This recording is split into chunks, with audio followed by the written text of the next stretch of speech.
Welcome back, everyone. Ready for another deep dive.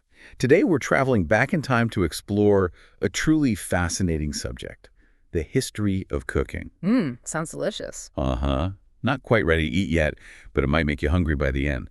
We're going to be looking at how humans, way back when, figured out how to make food taste good, beyond just eating things raw.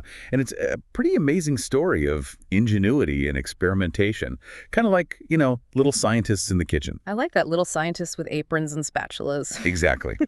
And to help us on this journey, we have an expert chef and food historian joining us today. Well, I wouldn't call myself a historian, but I do love to delve into the origins of our culinary traditions, and happy to be here. Great to have you. So let's get started. Where do we even begin with the history of cooking? It must go back, well, ages, right? Oh, absolutely. I mean, we're talking about going back to the very beginnings of humanity itself. I think the most logical place to start would be with the discovery that really changed everything. Fire. Fire, huh? Well, makes sense. I mean, you can't really cook without some heat, right? So how did early humans figure out they could use fire to change their food? Well, imagine, right? You're living in a time with no grocery stores, no stoves, no microwaves. You're basically eating everything raw. Then along comes fire. Big change. Huge.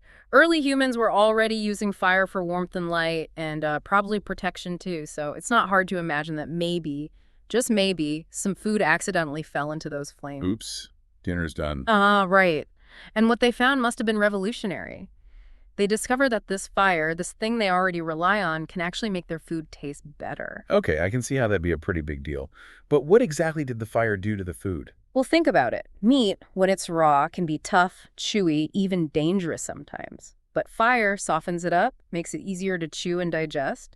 And perhaps even more important, it kills off bacteria, making it safer to eat. So fire made food tastier and safer. Two birds, one stone. Exactly. Now, beyond those basic things, they probably started to notice other changes, like roasted meat just smells incredible, right? And the flavor, it's completely different from raw meat.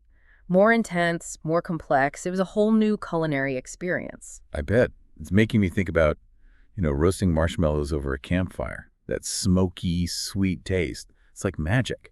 That's a perfect example, and that's exactly what our ancestors were discovering. You're harnessing this element, this fire, to transform something ordinary into something special. Okay, so fire gets things going, but I'm guessing cooking wasn't the same everywhere, right? I mean, different parts of the world have different climates, different ingredients. Absolutely. Geography played a huge role in how cooking developed.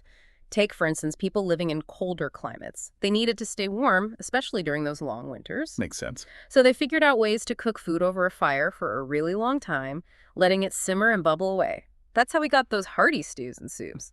Perfect for a cold winter day, right? Oh, yeah, definitely. Warm you right up from the inside out.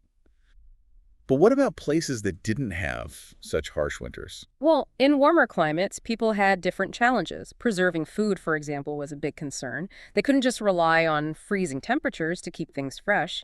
So they came up with ingenious techniques like using the sun's heat. The sun for cooking. Yep.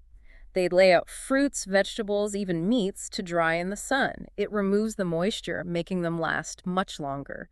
Think about dried fruits like raisins or apricots. Same idea. Wow, so they were using the environment itself as a cooking tool. Pretty clever, right?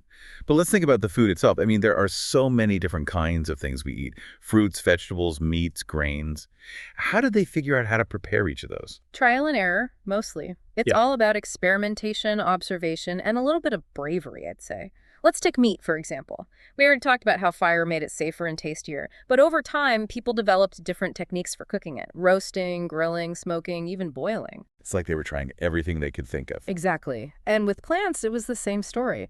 They discovered that some plants tasted great raw, others were better cooked. They learned to boil vegetables, making them softer and more flavorful. Roasting brought out different flavors, too. Like roasted sweet potatoes, yeah. Exactly. And then there's the whole world of grains. Early humans discovered that they could grind grains into flour, which opened up a whole new world of culinary possibilities. Like bread. Exactly. Bread, flatbreads, cakes, all sorts of things. They even figured out how to ferment grains and other foods, leading to things like yogurt and pickles. It's amazing how much they figured out without all the fancy tools we have today. Oh, absolutely. They were working with very basic tools: stones for grinding, sticks for skewers, fire pits for heat. but they were incredibly resourceful and inventive. Speaking of tools, how did those evolve over time? Well, as civilizations developed, so did their tools.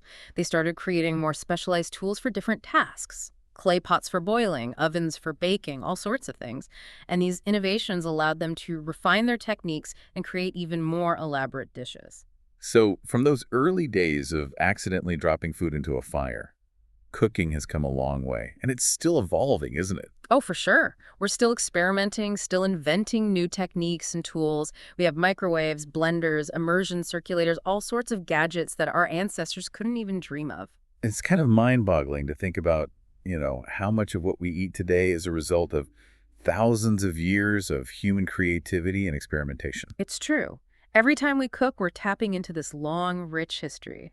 It's a connection to the past, to those early humans who took the first steps in transforming raw ingredients into something delicious and nourishing. And it makes you appreciate, even something as simple as a cooked meal. Absolutely. It's a story of ingenuity, resourcefulness, and our never-ending quest to make food taste amazing. And on that note, I think it's time to wrap up this deep dive. But before we go, I have a little challenge for all of you listening. Think about this. If you could invent a brand new cooking method, what would it be? What amazing transformation would you create in the kitchen? Let your imagination run wild, just like those early cooks did.